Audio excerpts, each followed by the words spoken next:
चौथा दिन था आज 29 जुलाई को। धर्मस्थला के आसपास एसआईटी की निगरानी में खुदाई शुरू हुई थी, लाशों या फिर इंसानी कंकाल के अवशेषों या हड्डियों की तलाश में, क्योंकि शिकायतकर्ता सफाई कर्मचारी का यह दावा है कि उसने इसी धर्मस्थला के 5 से या 6 से 7 किलोमीटर के दायरे में सैकड़ों लाशें दफनाई थी।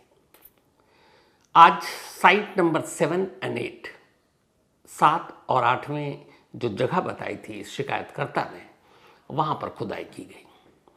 सुबह सुबह जैसे ही वक्त शुरू हुआ, एसआईटी की team, forensic team, medical team और ये कतार से जो आप देख रहे हैं मजदूरों की टीम, ये सारे लोग सबसे पहले साइट नंबर 7 पर जाते हैं। वो शिकायतकर्ता भी वहीं मौजूद, उसकी निशानदेही पर खुदाई शुरू होती है। धीरे धीरे खुदाई गहरी होती जाती है, लेकिन कुछ घंटे बीतते हैं और वहाँ से कुछ मिलता नहीं। फिर सफाई कर्मचारी से पूछा जाता है कि क्या आप खुदाई रोक दें? वो कहता है ठीक है। और इसके बाद साइट नंबर 8 की तरफ पूरी टीम जाती है। साइट नंबर 8 पर भी खुदाई शुरू होती है, लेकिन अभी लेटेस्ट जो मेरे पास खबर है वो ये है कि शायद साइट 8 से भी कुछ मिला नहीं है। ये सारे 8 जो कंप्लीट हुआ है, ये इसी नेत्रावती नदी के किनारे है, गीली मट्टी है, और यहाँ पे 2-4 लाशें दफनाने की बात की थी हर एक साइट पर।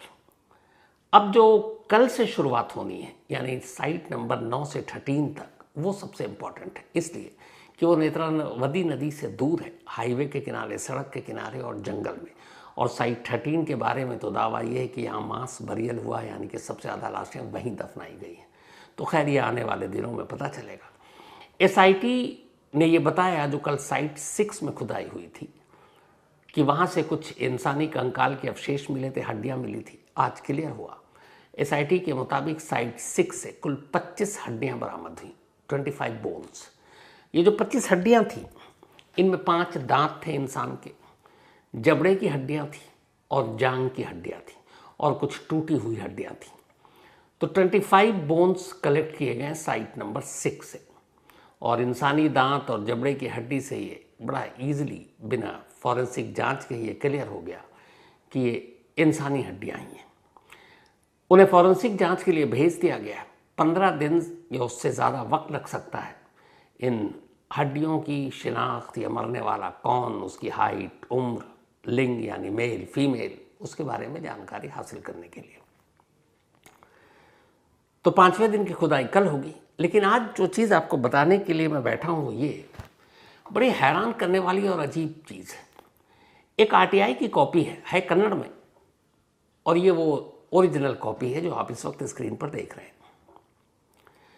ये आरटीआई इसी धर्मस्थला के जो पहले पुलिस स्टेशन था बेलथांगड़ी, वहाँ पे दिया गया, और ये जानकारी मांगी गई राइट टू इंफॉर्मेशन एक्ट के तहत कि 1 जनवरी 2000 से 31 दिसंबर 2015 के दौरान धर्मस्थला के आसपास कितनी लावारिस लाशें मिली, कितनी लाशों को दफनाया गया, कितनी लाशों को जलाया गया, ऐसी लाशों के बारे में आप हमें जानकारी दीजिए आरटीआई के ज़रिए इस पुलिस स्टेशन में जो धर्मस्थला के तहत आता है।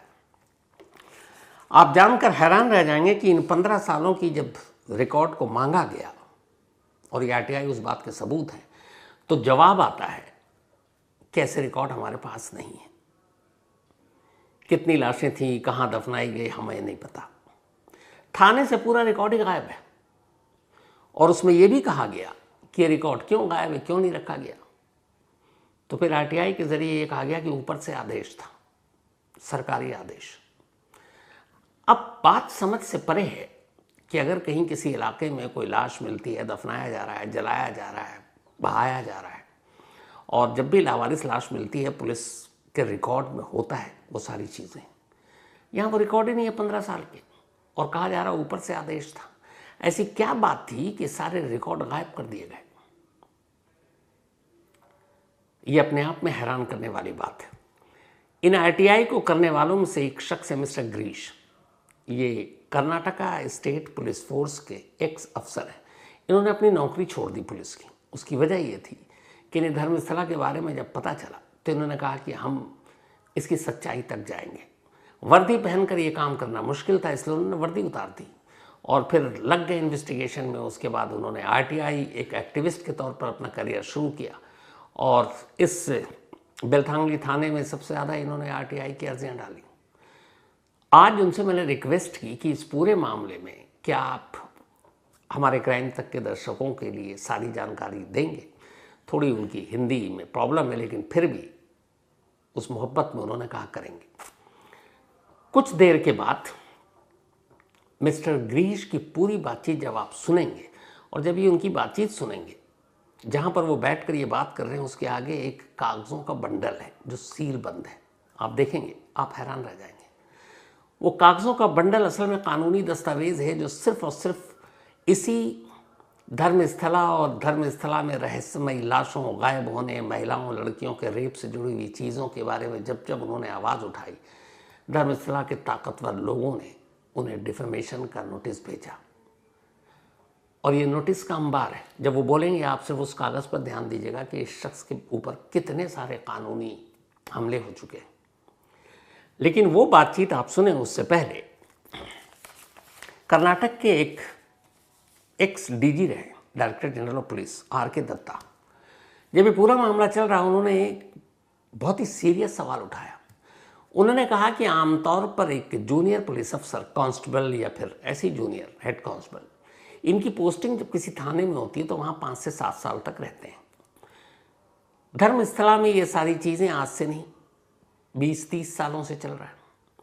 इन 20-30 सालों में अगर 5-7 साल तक कोई पुलिस अफसर इस थाने में पोस्टेड है तो जाहिर सी बात है उसकी जानकारी में ये सारी चीज़ें होंगी। तो कभी किसी ने क्यों मुंह नहीं खोला?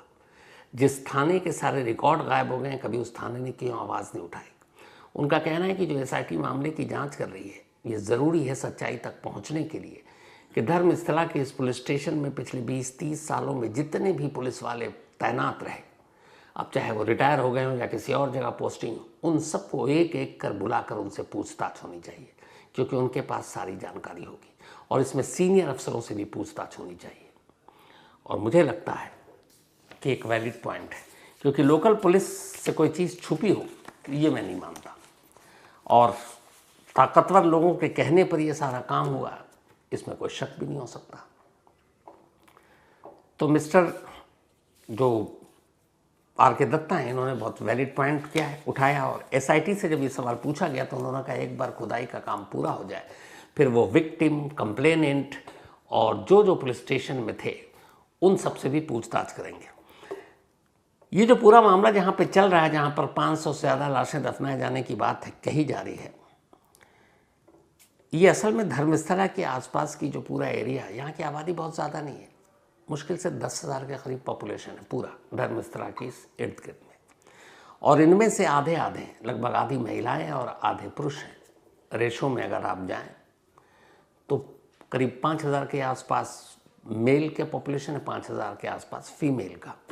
लेकिन चूँकि धर्मस्थला एक बहुत ही बड़ा एक तीर्थ स्थल भी है, वहाँ पर एक, तो हर दिन एवरेज वहाँ पे लगभग 10,000 डिवोटी यानी कि श्रद्धालु आते हैं अपनी अपनी मन्नतें या अपनी अपनी श्रद्धा से, और वहाँ पर आकर दर्शन करके जाते हैं। 10,000 तो कुल आबादी करीब 10,000 की, और हर दिन 10,000 लोग इस इलाके में आते हैं। 1970 तक, 1970 तक इस इलाके में चूँकि आबादी 10,000 थी तो एक चौकी हुआ करता था जिसमें 5 पुलिस वाले रहते थे। लेकिन फिर 86 में डिमांड हुआ कि भाई यहाँ पे टूरिस्ट बहुत आते हैं, श्रद्धालु आते हैं, पुलिस स्टेशन बननी चाहिए।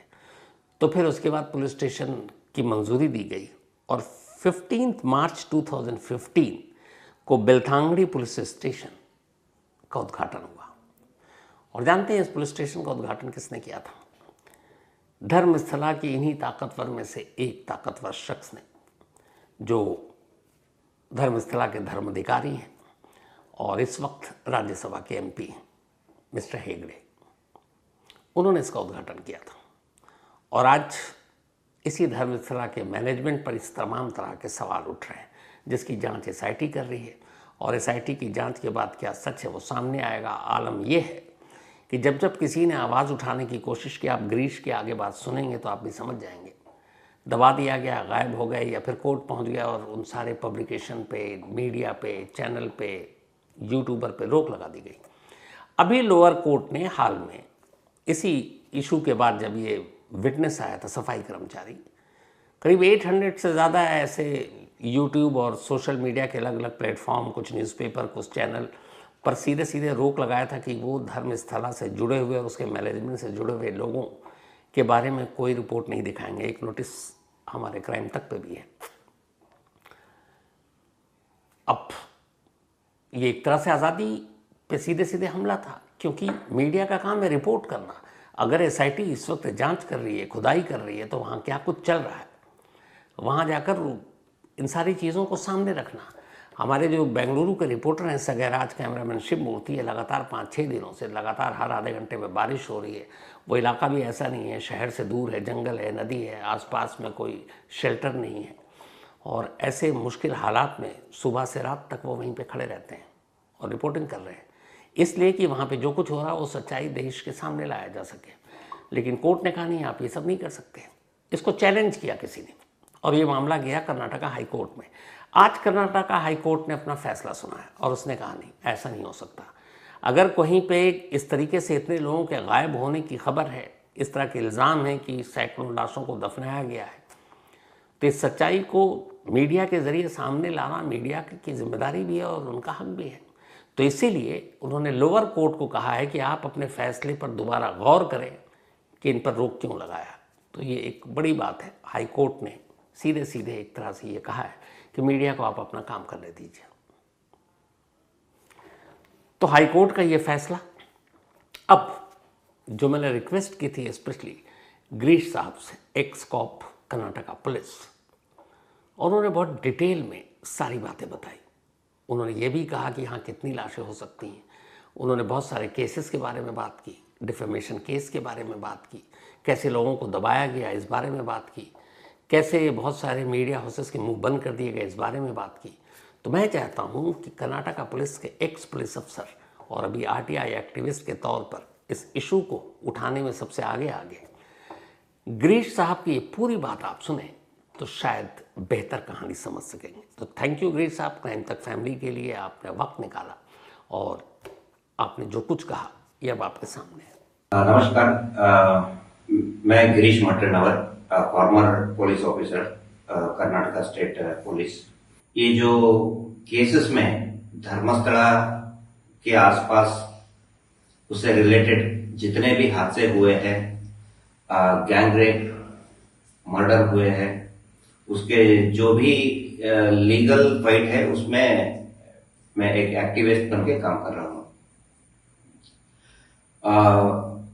इस समय ये मास बरियल का मुद्दा, ये स्कैंडल है, हादसा है, हम इसको हत्याकांड कहना चाहते हैं।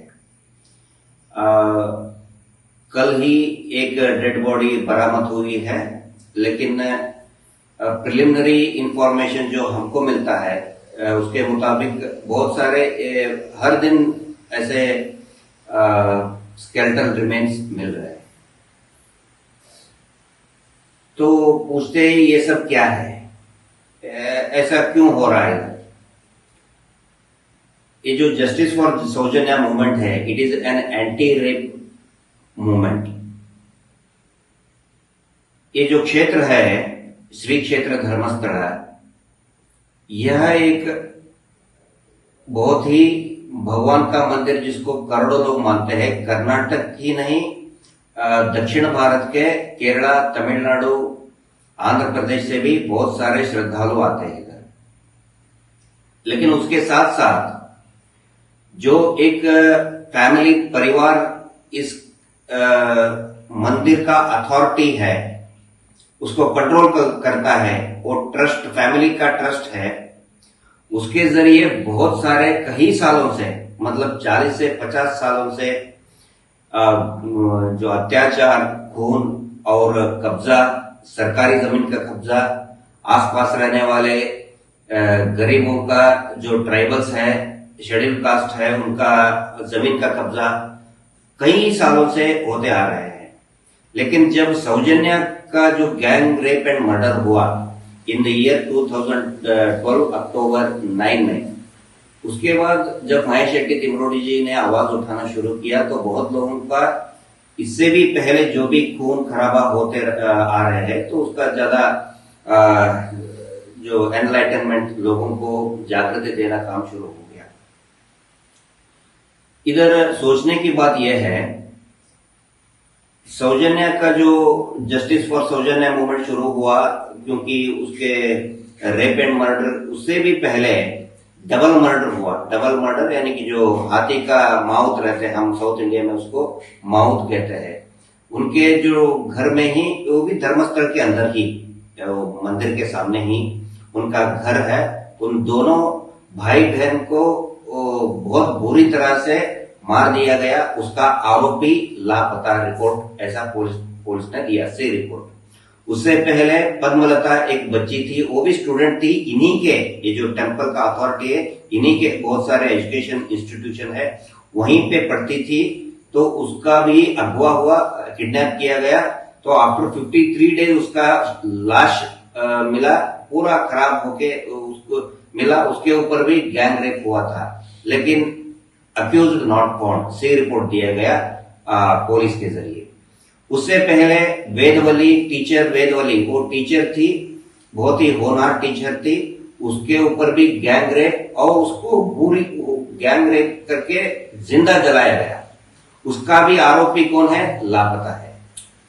No accused found, that is C report. जो सीरियल जो किलिंग होते आ रहे हैं, एब्सोल्युटली वेरी हॉरिबल ऑफेंसेस हो रहे हैं, हादसे हो रहे हैं, लेकिन उसका कोई भी आरोपी, गुनहगार पुलिस को नहीं मिलता है। इससे बहुत ही साफ जाहिर होता है कि कोई ना कोई जो फोर्सेस है जो इसको कंट्रोल कर रहा है, पुलिस को। क्रिमिनल जस्टिस सिस्टम खाली पुलिस को नहीं, जुडिशरी सिस्टम को भी कंट्रोल कर रहा है, साथ साथ में पुलिस को भी कंट्रोल कर रहा है। तो हमारा उद्देश्य यह है कि इतना खून खराबा हुआ है, तो कोई भी तो कोई आरोपी तो होना चाहिए। ये जस्टिस फॉर सौजन्य, जो सौजन्य के रेप एंड मर्डर का एक इनोसेंट आदमी को रखा गया था, अक्यूज्ड बना गया था, वो भी बाइज्जत बरी की गया। उसका हाईकोर्ट में जजमेंट दिया कि इस आदमी से और गुनाह से कोई भी ताल्लुकात नहीं है। तो फिर हम प्रश्न पूछते हैं कि किसने किया ये? सौजन्य का हादसा, खून इतने बर्बरता से की गई, जिस तरह दिल्ली में निर्भया का कांड हुआ था, उससे भी बदतर था, उससे भी बदतर था। उसके जो प्राइवेट पार्ट में 6 इंच तक मट्टी डाल दिया गया था कि वो स्पर्मेटोजोआ एविडेंस पूरा तरफ से वो खराब हो जाए। तो सब लोगों को लग रहा है कि, तो पता है, लोकल जहां पे जो लोग हैं, सब लोगों को पता है कि यहाँ पे यही लोग कर रहे हैं। लेकिन जब भी कोई आवाज उठाता है, तो ये लोग कहते हैं, मंदिर के जो अथॉरिटी है वो एक प्रोपेगेंडा बना देते हैं कि देखो ये लोग हिंदू मंदिर के विरोधी हैं।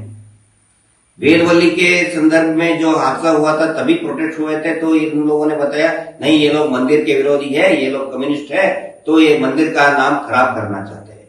डबल मर्डर केस में जब लोग प्रश्न पूछना शुरू किया, तो ये लोग बताते अरे ये लोग मंदिर के विरोधी है, मंदिर का नाम खराब करना चाहते हैं। पद्मलता केस में भी इन्होंने वही उत्तर दिया, देखो ये लोग मंदिर के विरोधी है, ये कम्युनिस्ट लोग है, इसीलिए मंदिर का नाम खराब करना चाहते हैं। असल में कोई भी मंदिर के विरोधी नहीं है।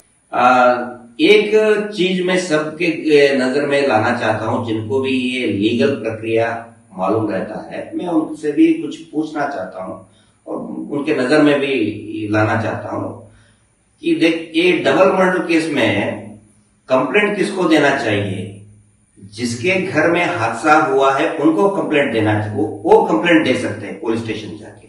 लेकिन जो नारायण है, उसका खून हुआ, उसका बीवी और बच्चे जाते हैं पुलिस स्टेशन में कंप्लेंट रपट लिखवाने के लिए, लेकिन वो पुलिस स्टेशन का एसएचओ कहता है तुम क्यों कंप्लेंट देते हो, उसको भगा देता है, डरा के भगा देता है। लेकिन उसका कंप्लेनेंट यानी कि जो दर्ज करता है वो सस्पेक्टेड है, जिसने खून किया है, सस्पिशन है, उससे कंप्लेंट लेते हैं। मतलब वेरी सिंपल, अगर मेरा घर चोरी हो गया तो मेरे से कंप्लेंट लेना चाहिए पुलिस वालों को, ना कि चोर से। अगर चोर से ये कंप्लेंट लेते हैं, चोर का ही कंप्लेंट एफआईआर दर्ज करते हैं तो न्याय कैसे मिलेगा। यहां भी ऐसा ही हो रहा है। सौजन्या, बेटी सौजन्या का जो रेप एंड मर्डर हुआ, उसके 7 विटनेस को इन लोगों ने मार दिया।